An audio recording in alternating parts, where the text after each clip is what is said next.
اعوذ باللہ من الشیطان الرجیم بسم اللہ الرحمن الرحیم۔ شروع اللہ کے نام سے جو بڑا مہربان نہایت رحم والا ہے۔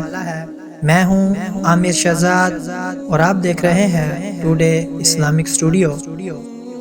ویڈیو شروع کرنے سے پہلے آپ سب سے گزارش ہے پلیز ہمارے چینل کو سبسکرائب کریں، لائک کریں اور کمنٹ میں اپنی رائے کا اظہار کریں۔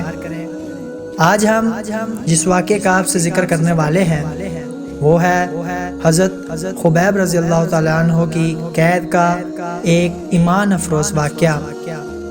بیان کیا جاتا ہے کہ ایک بڑی دوپہر کی بات ہے جب ہر طرف لوگ اپنے اپنے کاموں میں مصروف تھے۔ ایسے میں مکہ کے بازاروں میں پکار ہوتی ہے جسے سن کر لوگ کثیر تعداد میں ایک ہی سمت چل پڑتے ہیں۔ سب کو متوجہ کرنے کے لیے ڈھول بجایا جاتا ہے۔ یوں معلوم ہوتا ہے کہ جشن کا سماں ہے۔ لوگ رنگ برنگے جھنڈے ہاتھوں میں لیے چہروں پر شیطانی مسکراہٹوں کے ساتھ بے چینی سے تماشا دیکھنے کے منتظر تھے۔ کچھ لمحے بعد مجمع کی نظر ایک شخص پہ پڑتی ہے جو زنجیروں میں جکڑ کر وہاں لایا جاتا ہے۔ مجمع کے افراد اس شخص کو اس حالت میں دیکھ کر خوشی اور مسرت سے نعرے بلند کرتے ہیں۔ ظلم و بے بسی کا عجیب منظر تھا۔ ظالموں نے اس پردیسی کو قتل کرنے کے لیے خاص اہتمام کیا تھا اور طے کیا تھا کہ اسے سولی پر لٹکا کر نیزوں سے ہلاک کریں گے۔ ابھی مجمع میں خوشی کے شادیانے بج ہی رہے تھے کہ دوبارہ سے ماحول میں خاموشی چھا جاتی ہے۔ اس قیدی کو لانے والوں نے قیدی سے پوچھا کہ کوئی خواہش ہو تو بتاؤ، وہ پوری کی جائے گی۔ مجمع کے لوگ سوچ رہے تھے کہ شاید قیدی امان مانگے گا یا شاید مال و دولت مانگے گا، مگر قیدی نے کہا کہ میری تو کوئی اور خواہش نہیں ہے، البتہ میں یہ چاہتا ہوں کہ 2 رکعت نماز پڑھنے کی مہلت دی جائے۔ قیدی کو مہلت مل جاتی ہے۔ قیدی وہیں پہ کپڑا بچھا کر قبلہ رخ ہو کر خشوع و خضوع کے ساتھ نماز کے لیے کھڑا ہو جاتا ہے اور اپنے رب کے ساتھ رجوع ہو جاتا ہے۔ نماز مکمل کرنے کے بعد لوگوں سے مخاطب ہو کر کہتا ہے کہ میں یہ نماز میں زیادہ وقت صرف کرتا، لیکن پھر تم سمجھتے کہ میں موت سے ڈر گیا اور قتل کا وقت ٹال رہا ہوں، جبکہ ایسا بالکل نہیں۔ اس کے بعد یہ قیدی بڑی دلیری اور شجاعت کے ساتھ سولی کے نیچے کھڑا ہو جاتا ہے۔ بلند آواز سے وہ قیدی چند اشعار پڑھتا ہے اور دعا کرتا ہے کہ الہی ہم نے تیرے رسول صلی اللہ علیہ وآلہ وسلم کا پیغام ان لوگوں تک پہنچا دیا ہے، اب تو اپنے رسول صلی اللہ علیہ وآلہ وسلم کو میری خبر پہنچا دے۔ دعا مانگنے کے بعد قیدی نے آسمان کی طرف نظر اٹھائی اور مجمع میں موجود ہر شخص کے لیے بآواز بلند بد دعا کی کہ یا رب ان میں سے کسی کو باقی نہ چھوڑو۔ اس کے بعد قیدی نے پھندا گلے میں ڈال دیا اور موقع پر ظالموں نے دوبارہ قیدی کو ایک لالچ دیا کہ کیا تم چاہتے ہو کہ تم اپنی بیوی بچوں کے ساتھ اپنے گھر میں آرام کرو اور محمد صلی اللہ علیہ وآلہ وسلم کو تمہاری جگہ سولی پر لٹکا دیا جائے۔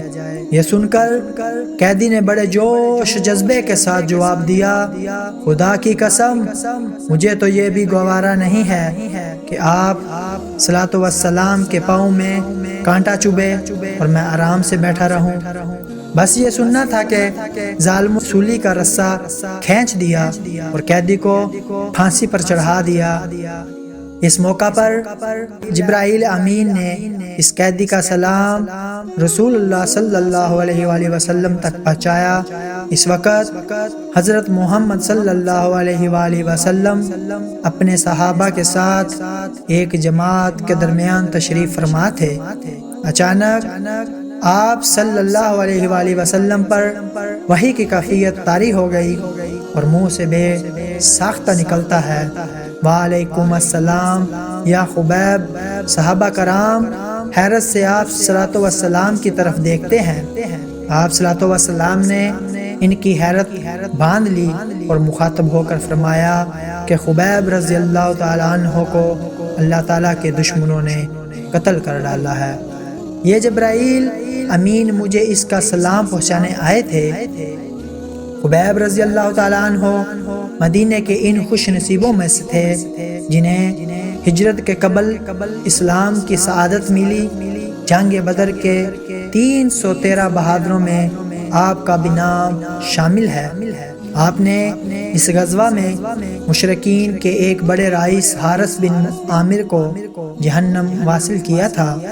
یہی آپ رضی اللہ تعالیٰ عنہ کے مسلمان ہونے کے ساتھ ساتھ دوسرا قصور تھا جس پر قریش نے آپ کو دھوکے سے قابو کر کے جس بدکاری کا مظاہرہ کیا وہ کھلی شیطانیت اور بزدلی تھی۔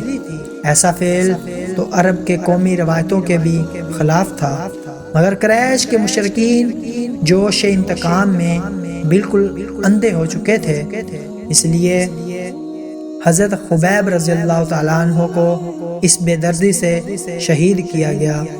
حضرت خبیب رضی اللہ تعالیٰ عنہ کی شہادت کے چند دن بعد حضور اکرم صلی اللہ علیہ وآلہ وسلم نے چند صحابیوں کو ان کا جسد خاکی مکہ سے لانے کا حکم دیا۔ حضرت زبیر اور حضرت مختار رضی اللہ تعالیٰ عنہ نے مکہ پہنچ کر جب آپ رضی اللہ تعالیٰ عنہ کا خاکی سولی سے اتارا تو یہ دیکھ کر حیران رہ گئے کہ آپ کا جسم بالکل تازہ ہے، آپ کے زخموں سے ابھی تک خون ٹپک رہا ہے۔ بے شک حضرت خبیب رضی اللہ تعالیٰ عنہ ایک جلیل القدر صحابی تھے جو کہ آپ صلی اللہ علیہ وسلم سے بے حد محبت کرتے تھے۔ آپ رضی اللہ تعالیٰ عنہ نے غزوہ احد میں بھی بہادری اور استقامت کا مظاہرہ کیا تھا۔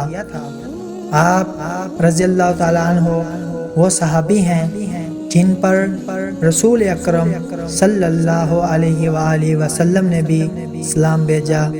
اللہ تعالیٰ سب کو قلب سلیم عطا فرمائے اور قرآن اور حدیث پہ چلنے کی توفیق عطا فرمائے۔ آمین ثم آمین والسلام۔